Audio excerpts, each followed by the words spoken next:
lawsuits are being filed around the country. New solar panels have reached the highest level of efficiency seen in history. Reports have been generated that are indicating the barriers to integrating storage into the grid. And renewable energy has reached its greatest level of penetration in our society in history. This week in Solar News, I'm Jay Warnke with Blue Rock Station. So, anyway, let's start with the DC Attorney General has filed complaints against Pepco. Pepco is the Washington, D.C. district's provider of electricity.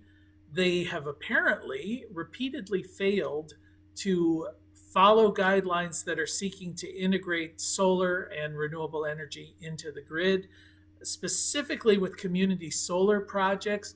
There are currently about 6,800 subscribers to community solar within Washington, D.C., many of them low income.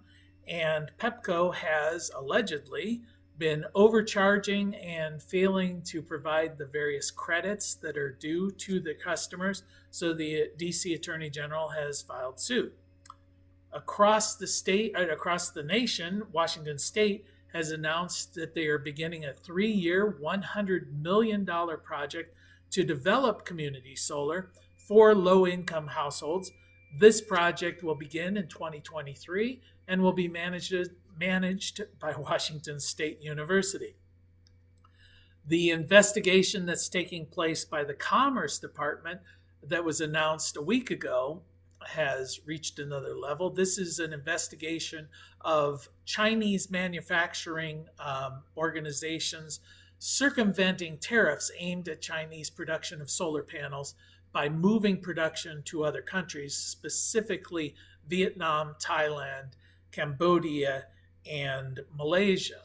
Now, the Commerce Department has just sent out letters to a number of companies, in fact, 12 companies in Cambodia, 20 in Malaysia, 18 in Thailand, and 26 manufacturers in Vietnam, asking them to detail what component parts of their panels are actually sourced from China. These parts may include the silicon wafers or cells that make up the panel, the silver paste that's used to make the wiring, solar glass, aluminum frames, the junction boxes that are on the back of the panels, as well as the panel back sheets.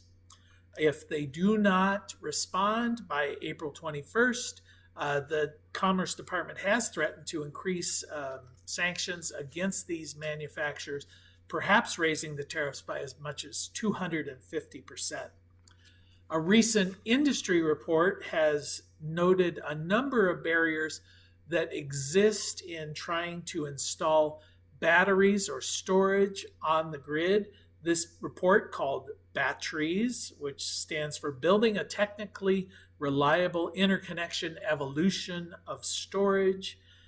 That's a mouthful.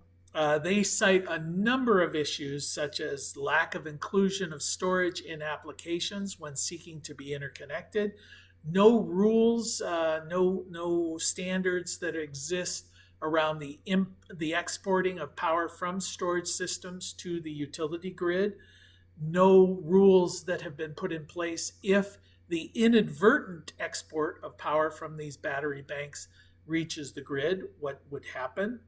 There is a lack of information about the grid for people who want to integrate solar. So if, for instance, you want to put solar in a large development, you need to know what are the issues that you're going to be facing at that point of interconnection, such as how many projects are in line ahead of you, what kind of transformer capability, what kind of capacity is there for your storage available. That is not available.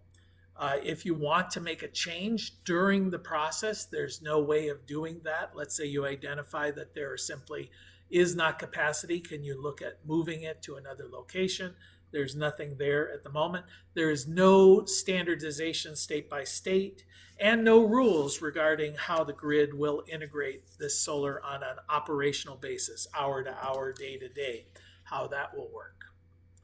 In good news, renewables now account for about 12.5% of all of the energy that's used within the US in 2021. Now, this includes electricity, transportation, heating, cooling, or any other type uses such as industrial, agricultural. Of this, 22% of the electric comes from renewable. That represents a 5% growth over 2020, which did grow about 6% over 2019. So renewables continues to grow at a steady state. Today, renewables now surpass coal. They surpass nuclear as input into our energy consumption within the US. The big guns within energy consumption are still petroleum, which is number one. That represents about 31% of all of the energy consumed within the US. And that's followed by natural gas, which represents about 29% of all of the energy consumed in the US. ICE Industries has announced that they're going to be installing a metal production plant in Bowling Green, Ohio, which is to go along with First Solar's thin film production plant, which is located there. These will be producing the rails and panels to go along with the solar panels there. It anticipates that this project will create about 120 jobs in Bowling Green. Trina Solar has announced they've developed a solar panel with 25.5% efficiency, and LONGi, another panel manufacturer, has announced a similar 25.47% efficiency of the solar panel. Now, to put that in perspective, there is a limitation known as the Shockley quasar limit, which has figured that the theoretical maximum efficiency of a single junction solar panel is about 30%. So the industry is quickly approaching the theoretical maximum efficiencies of these type panels. If you want to get to a multi-layer panel, which would be a much more expensive process, the efficiencies could theoretically reach almost 69%. Well, that's the news for solar this week. See you next week.